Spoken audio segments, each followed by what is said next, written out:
Assalamualaikum warahmatullahi wabarakatuh. Saya Firman Syahputra dari Prodi Teknik Informatika. Di sini saya ingin menjelaskan mengenai tugas UTS rekayasa perangkat lunak, yaitu tentang use case diagram, activity diagram, dan juga sequence diagram. Oke, kita langsung saja ke yang pertama, use case diagram.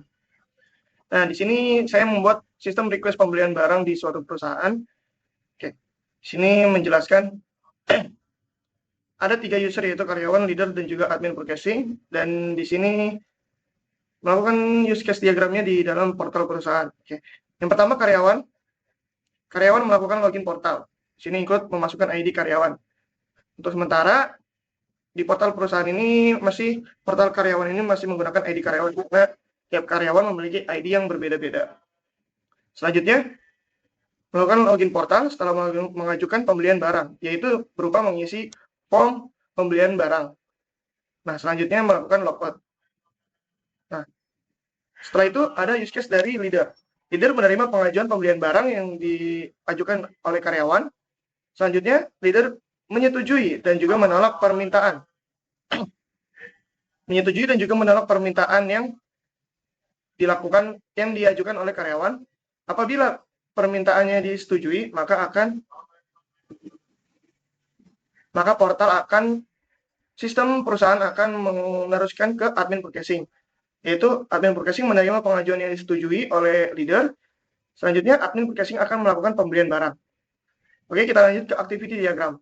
Yang pertama, login portal. Di sini ada dua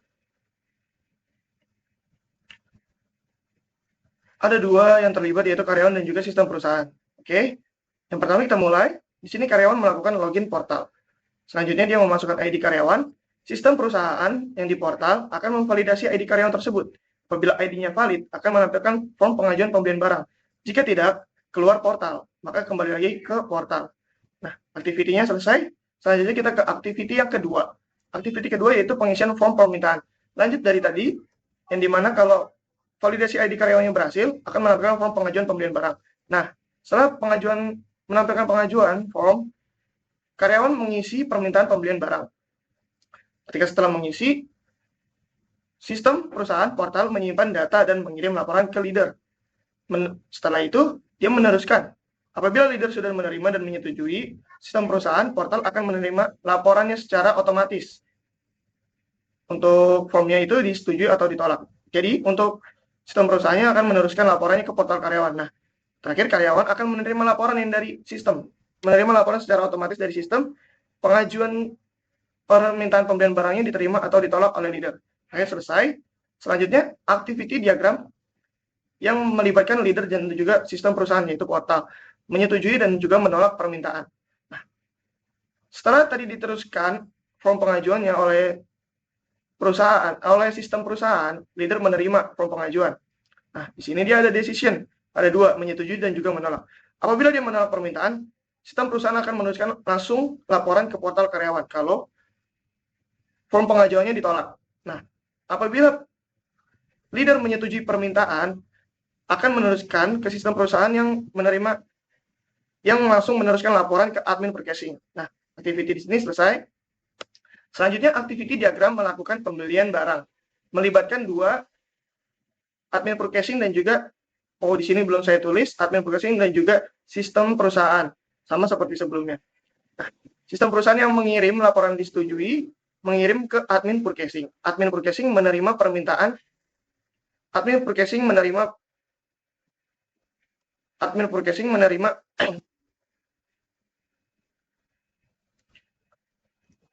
admin purchasing menerima permintaan yang disetujui. Nah, selanjutnya, admin purchasing akan melakukan pembelian barang. Yang dimana setelah melakukan pembelian barang, sistem secara otomatis akan menerima laporannya dan akan mengirim laporan akhir ke portal karyawan dan leader mengenai pembelian barang, aktivitas pembelian barangnya. Nah, setelah activity diagram, kita akan membahas sequence diagram. Nah, di sini saya sudah membuat sequence diagram login portal. Sini ada 4, karyawan, portal login, proses validasi akun, dan menampilkan form pengajuan pembelian. Nah, yang pertama di sini sebagai user karyawan. Dia melakukan login di portal login. Portal login akan memvalidasi akun. Di sini ada ALT. Apabila memvalidasi akunnya itu berupa ID karyawan, sini mengalami proses validasi. Apabila ID karyawannya valid, akan meneruskan. Di sini saya lupa saya ketik, yaitu menampilkan form pengajuan pembelian barang. Nah, apabila validasi akunnya tidak valid, akan menampilkan lagi portal login. Nah, untuk selanjutnya sequence diagram yaitu mengisi form pengajuan. Di sini aktor yang pertama yaitu sebagai user yaitu karyawan. Di portal karyawan mengisi form pengajuan di portal karyawan. Lalu portal karyawan secara otomatis akan menyimpan data di sistem perusahaan. Sistem perusahaan tersebut akan meneruskan ke leader secara otomatis, meneruskan leader pengajuan pembelian barang tersebut. Nah, sistem perusahaan akan mengirim hasil laporan ke portal, baik laporan akhir, laporan disetujui dan juga diterima oleh leader. Nah, mengirim hasil laporan ke portal. Nanti karyawan akan dapat melihat hasil laporannya di portal karyawan. Selanjutnya, sequence diagram menerima permintaan. Di sini, sebagai user yaitu leader membuka portal, membuka permintaan pembelian barang yang diajukan oleh karyawan. Di portal akan menampilkan detail permintaan. Sini ada ALT mengenai disetujuinya atau ditolak. Jadi ketika portal menampilkan detail permintaan, leader akan menyetujui atau menolak. Jika dia menyetujui, akan mengirim hasil persetujuan ke sistem perusahaan secara otomatis. Lalu sistem perusahaan akan meneruskan laporan ke portal yang akan nantinya diterima oleh admin purchasing. Apabila di sini leader menolak, maka portal akan menampilkan kembali portal utama, yaitu portal pengajuan pembelian barang. Oke, selanjutnya